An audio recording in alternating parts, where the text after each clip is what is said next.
bargain because he fasted more, right? And in the Sermon on the Mount in Matthew, where Jesus also talked about praying and fasting, and he talks about when you fast, do not be like the Pharisees, but actually put on oil on your head. And what he meant is like making yourself look good. Like don't fast, and like it's not like the spiritual sense of boasting to feel good about yourself, to feel like you're more spiritual, you're holier than other people. But fasting is all between you and God. And so when you fast, you don't need to like tell the whole world about it or put on social media about it. You know, like this sense of like you don't need to show off to other people. So fasting has this like I think there's a fascinating elements to it. There's a sense of like it is like this spiritual discipline that we see throughout the Bible, and we saw Jesus did it himself. But then it's also this thing of like it's not supposed to be something that we need to like boast about. We need to like show the whole world about. Why do you think? What's the purpose of fasting? Go ahead, Charlie. What's the purpose of fasting?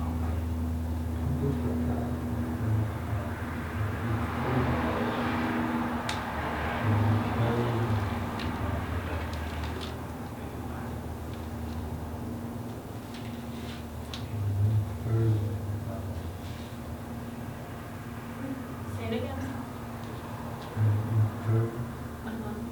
Okay, good. Any other thoughts? What's the purpose of fasting? Okay. Is that a way to feel closer to God? No.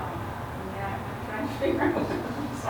I know, I'm just like throwing all this. Well, I would think it increases your appreciation of God's sustenance. Yeah.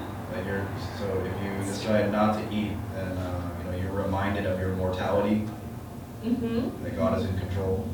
Yeah, that's good. And during Lent season we start with Ash Wednesday, right? Mm-hmm. We start with Ash Wednesday, and do you guys do that? Like, you do a cross on your forehead, and like when they put the cross on your forehead, they said, ash you came from and ash you will go back to.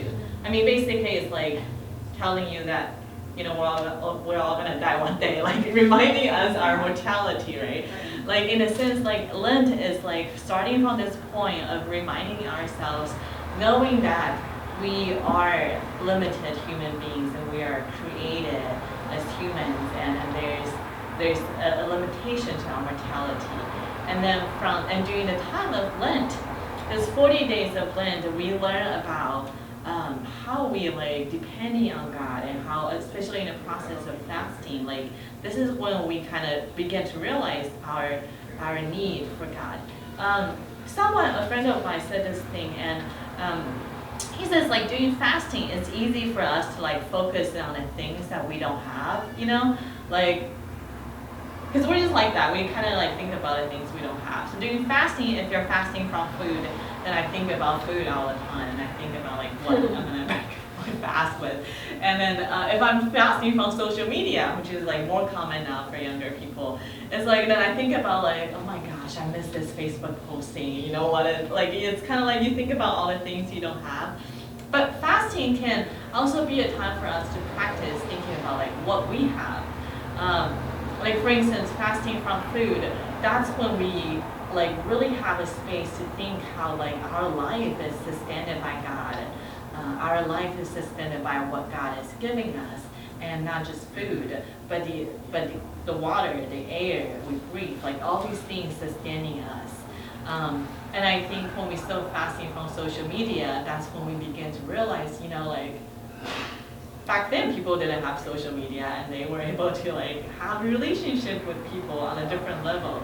It's like when we start having space, when we fast, we have this space to realize what we have instead of like what we don't have, and so that's kind of like a shift.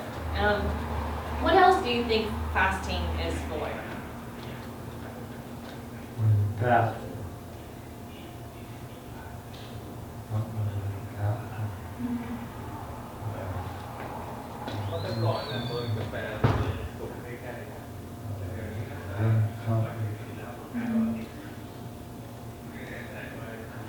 Okay, that's good.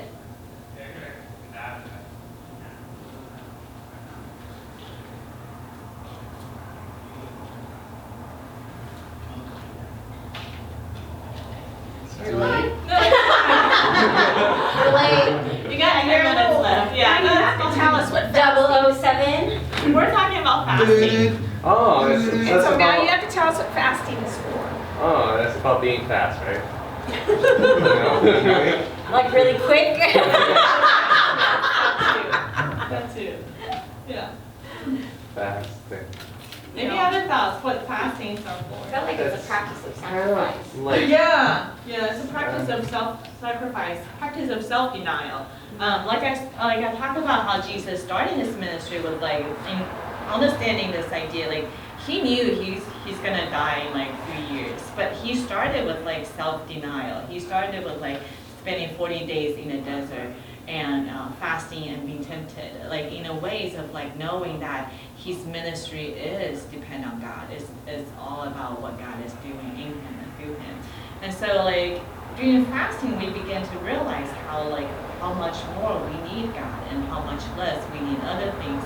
We talk about fasting like fasting from food or fasting from social media or fasting from shopping or fasting from Netflix. You know, like it's like fasting can be so much more nowadays. And I think because we're living in a society where food is probably like not a center thing that distract us, but usually it's like other things like Pokemon Go and right? There's like so many other things that distract I us. think everyone should fast from Pokemon Go. I have a sister that's doing it.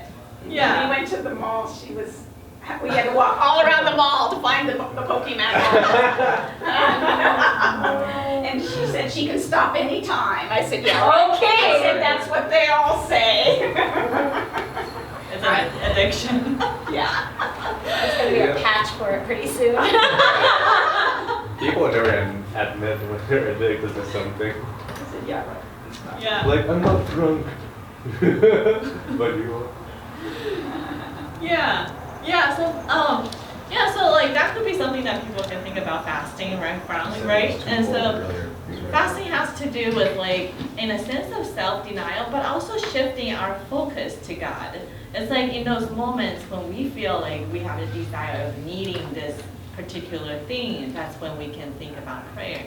When we fast from food, a good practice is like pray to God every time when we feel hungry.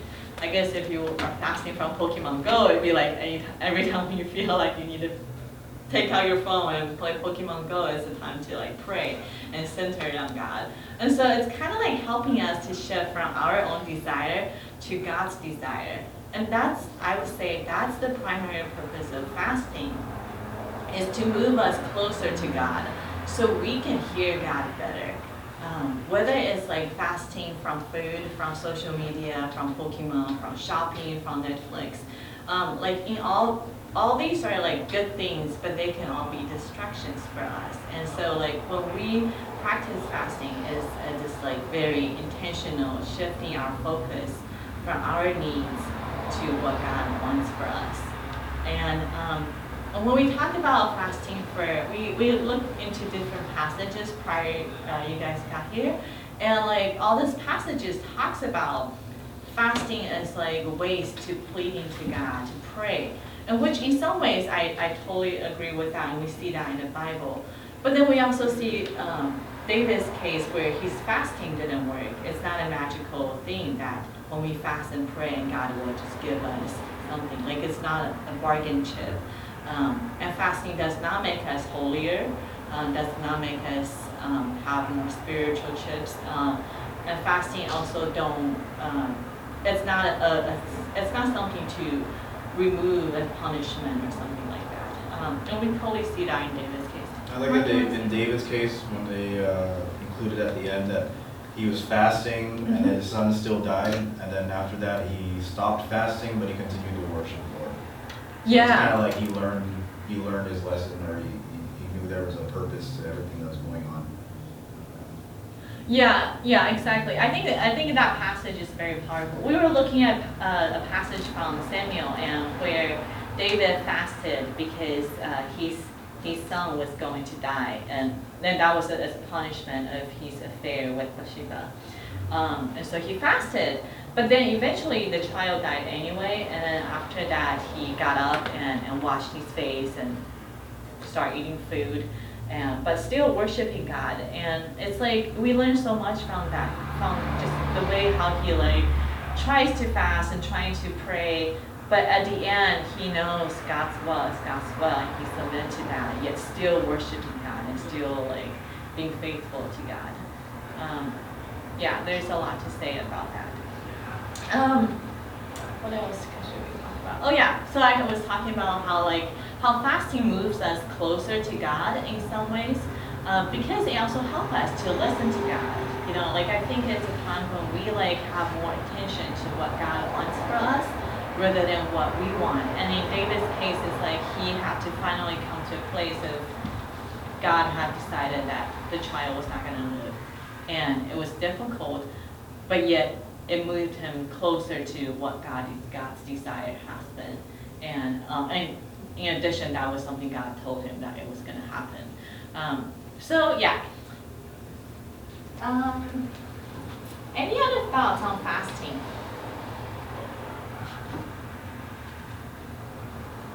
When I think of fasting, I think of like commitment. Mm-hmm. This Say more. this is all I have. And I'm done.